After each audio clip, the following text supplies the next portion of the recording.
सारे भाई यार बहना ने नमस्कार। आज मैं हमारे खेता में ये पूछोगे क्या ता रहे हैं तो जी आज आप बात करांगे केमिकल फर्टिलाइज़र की। तो जी केमिकल फर्टिलाइज़र का खेती बाड़ी पे और एनवायरनमेंट पे क्या असर पड़े, पूरे वातावरण पे क्या असर पड़े या क्या नहीं, आज आप उस बात में बारे में बात करांगे। तो जी होया क्या करे, केमिकल फर्टिलाइज़र में आप खेती बाड़ी में यूज़ तो करला लेकिन आपने उसका बेरा को नहीं के असर पड़े नु दिखण में तो अपनी बढ़ा दे है, पूरी क्रॉप की हार्वेस्ट बढ़ा दे है, कई चीज़ बढ़ा दे है कि पैदावार बढ़न लाग रही है अपनी, लेकिन उसका बहुत नुकसानदायक असर है। तो ईब जी पहली बात करांगे नुकसानदायक असर में, या देखो जी जमीन या हो रही है बंजर, या देखो नु जमा सूख ली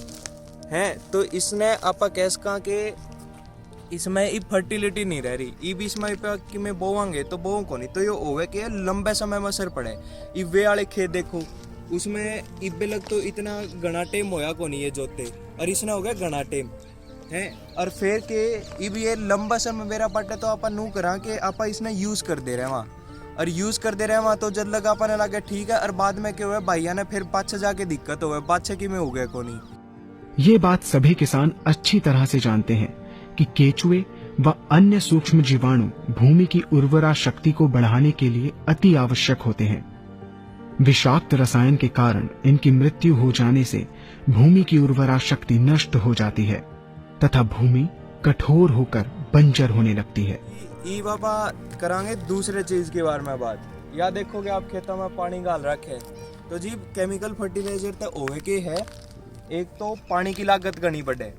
कि जो अपने बीज बाज होया करें, पहले डेके थे इतना पानी में कौन होया करते, लेकिन ईब के जो बीज आ रहे हैं जो कर HYV सीड्स हैं अकनी हैं, वे क्या करे उन्होंने घनी पानी की जरूरत हो है और घने उन्होंने केमिकल फर्टिलाइजर की जरूरत हो है, तो अपनी पानी की लागत हो है न वह बढ़ जाए उससे। और ओवे के है कि जब आप केमिकल फर्टिलाइजर यूज करा नु दिखण में तो सारा सही लागन लाग रहा है, लेकिन जो ग्राउंड वाटर है ना अपने जो जमीन का पानी है नीचे का वो पोल्यूट हो जाए, तो वो पोल्यूट होने क्या हुआ है वो पोल्यूट हो जाए, फिर आप बाद में वो यूज करा, फिर पथरी पाथरी कई रोग आ जाए।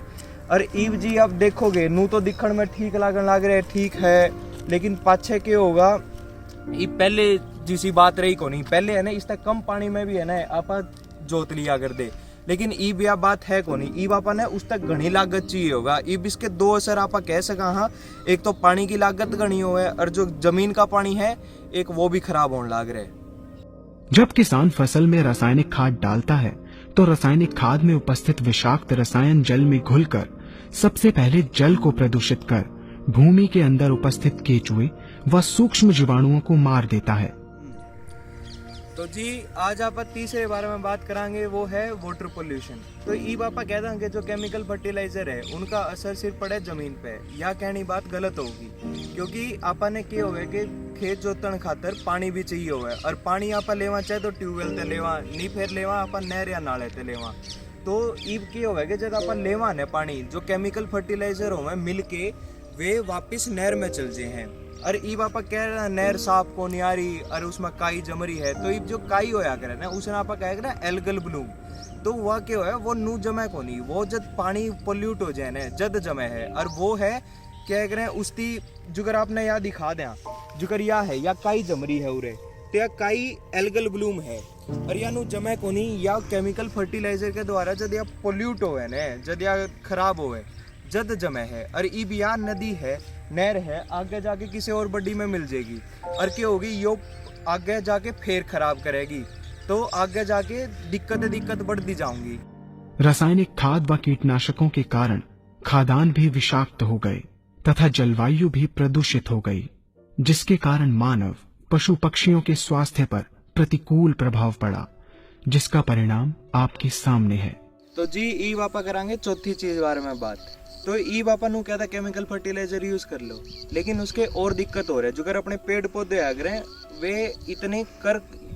सोख को नहीं पावा अपने भीतर केमिकल फर्टिलाइजर। देखो आपने उड़ाओ, आपने दिखाऊं मैं, यो देखो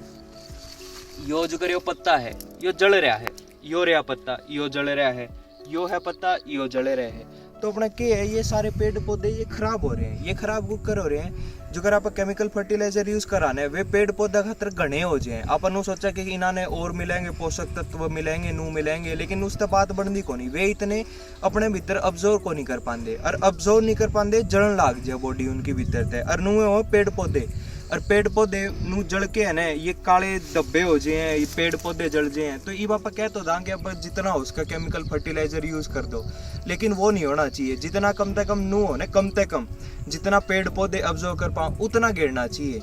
तो इब अपन ने यो चीज देख भी ली कि अपने पेड़ पौधे पे भी असर करे, पानी पे भी असर करे, नहर पे भी असर करे, जमीन पे भी असर करे, और ग्राउंड वाटर पे भी असर करे, और अपने पूरे पर्यावरण पे तो असर करने लाग रहे। तो जी आपकी चॉइस है, आप केमिकल फर्टिलाइजर कुकर यूज करोगे या कुकर नहीं। रासायनिक खादों के विषाक्त रसायन पानी के माध्यम से अन्य खनिजों के साथ फसल के अंदर पहुंचकर फसलों को विषाक्त बना देते हैं। बाद में जब खाद्यान्न के रूप में मनुष्य या अन्य पशु इन्हें खाते हैं तो ये विषाक्त रसायन मानव स्वास्थ्य पर बहुत ही बुरा प्रभाव डालते हैं तथा मनुष्य के अंदर तरह तरह के रोग उत्पन्न करते हैं। तो जी बाबा बात करांगे कि केमिकल फर्टिलाइजर कुकर पर्यावरण ने नुकसान पहुंचावे। तो अभी भी आप फोटो देखोगे तो आपने इसमें सबसे पहले बाएं हाथ ने दिखेगा सबसे ऊपर कि जब आप केमिकल फर्टिलाइजर यूज करा ना जमीन में, तो जमीन वाले कीट कीटाणु जो फर्टिलाइजर है उसकी कन्वर्ट कर दे हैं नाइट्रस ऑक्साइड में, उसमें बदल दे हैं, और वे क्या करे हैं, वे हुए ग्रीन हाउस गैस बढ़ाने खातर जिम्मेवार। तो ग्रीन हाउस गैस के आगरे वह गैस आगरे जो पर्यावरण ने नुकसान पहुंचावे, जिसकी वजह से ग्लोबल वार्मिंग और क्लाइमेट चेंज होने लग रहे। और आप नीचे देखोगे वह बात दिखा रखी है जो पहले बात करी थी कि वो फर्टिलाइजर पानी पुनी के सारे जाके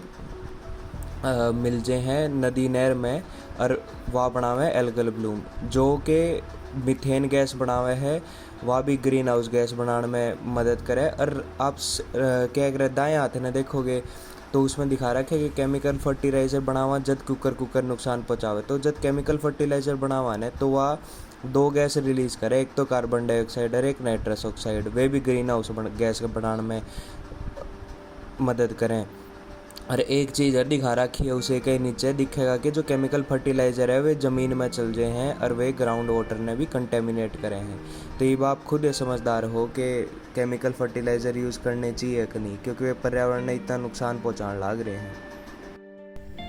तो जी ये बापा ने बात कर ली केमिकल फर्टिलाइज़र की, ये बाप कह दोगे यो भाई आ गया और बकाई मार के चल गया कि मैं उपाय भी तो बताने पड़ेंगे। तो जी ये बाप ने बतावांगे आप के कर सका आप केमिकल फर्टिलाइजर से बचन खातर। पहली चीज कि जितना कम से कम हो सके केमिकल फर्टिलाइजर यूज करना चाहिए, और केमिकल फर्टिलाइजर के लिए जो आप खाद होया करें वह यूज करनी चाहिए, क्योंकि जो खाद हो ना वह जो केमिकल फर्टिलाइजर की एफिशिएंसी है वह बढ़ा दे है। तो जितना कम यूज करोगे खाद यूज करोगे ना वो आप घनी फर्टिलाइजर यूज करने के बराबर हो जाएगी। अब आओगी दूसरी चीज़ के है कि जो अपने सीड होया करें जो अगर HYV सीड हुए हैं वे कम यूज़ करने चाहिए, क्योंकि वे एक तो केमिकल फर्टिलाइजर ज़्यादा मांगे और दूसरी चीज़ वे पानी भी घना मांगे हैं। तो वो देखे जाओ दोनों अपने खातिर वे को नहीं कम से कम यूज़ करो वे भी। और तीसरी चीज़ होगी ऑर्गेनिक फार्मिंग। तो इब ऑर्गेनिक फार्मिंग अपने यूज़ करनी चाहिए। इब नू जिन भाइया दो दो मतलब गणीय ज़मीन है तो नू कर इसके थोड़े पे ऑर्गेनिक फार्मिंग कर ले और थोड़े पे जो कर दे मैं कर दे रहा नू थोड़ा थोड़ा करके सीखांगे जदे आओगी। सिक्किम थी ओडे 100% ऑर्गेनिक फार्मिंग है, ओडे नू को नहीं क्यों ना आया कर दी उनकी भी सिखाई गई है। ओडे केमिकल फर्टिलाइजर जानते को नहीं, ओडे बंद करा के केमिकल फर्टिलाइजर। और ईब के है सारे भाइया तनु मैं विनती करने लग रहा हूँ कि इसने ने तम और भाइयाती भी बताओ और किसान भाइयाती बताओ कि क्या असर पड़े केमिकल फर्टिलाइजर का, कि ज़मीन खराब हो गया, पर्यावरण खराब हो गया, अपने फसल खराब हो गए, सारी चीज़ें आप असर पड़े। तो ये सब चीज़ें देख लेनी। और आपने एक बात याद दुआ दूँ कि जो अपना भारत में है ना 85% लोग केमिकल फर्टिलाइजर यूज़ करें, 85% कम को नहीं आया करते। और नू है कि आप सारे दुनिया के देखा भी कम से कम 2002 से लेके 2017 के बीच में कम से कम 30% मुआवजा है जो लोग केमिकल फर्टिलाइजर यूज़ करें। तो इब ताम देख लो, इब ताम जितनी यूज़ करोगे ना उतनी ज़मीन बंजर होती होगी। और फिर पाछा कदे ये टेम ना आ जाएगी तार दूर ज़मीन ना बचे कि किमें बोण खातर फिर टोंदे फिरो, फिर उसका किमें नहीं बचेगा। ई चाहे तो इबनू है कि इबे आप पहले से सावधानी बरत ला है नहीं, फिर बाद में जाके दुखी होगा, फिर कोई फायदा तो कोई नहीं। तो यही सार में सही रहेगी कि इबे आप देखा और सारे स्टेप्स ले ला के कर सका के नहीं, और सारे भाइयों ने इस बारे में बता दा। जब हम जैविक खाद का प्रयोग भूमि पर करते हैं तो जैविक खाद पानी में मिलकर पानी को प्रदूषित नहीं करती। जैविक खाद भूमि के अंदर उपस्थित उर्वरा शक्ति को बढ़ाने वाले जीवाणु तथा केचुओं की संख्या को तीव्रता से बढ़ाती है, जिससे भूमि की उर्वरा शक्ति बढ़ती है तथा भूमि छिद्र युक्त एवं भुरभुरी हो जाती है, जिससे वायु और प्रकाश भूमि के अंदर गहराई तक प्रवेश करते हैं, जिसके कारण भूमि में तापमान एवं आर्द्रता का संतुलन बना रहता है और फसलें मजबूत होती हैं। जैविक खाद में विद्यमान तत्व खाद्यान्न के माध्यम से मानव व पशु पक्षियों के शरीर में पहुंचकर स्वास्थ्य लाभ पहुंचाते हैं। जैविक खादों के प्रयोग से फसलें अच्छी और मजबूत होती हैं, जिसके कारण उन पर रोगों एवं कीटों का ज्यादा प्रभाव नहीं पड़ता।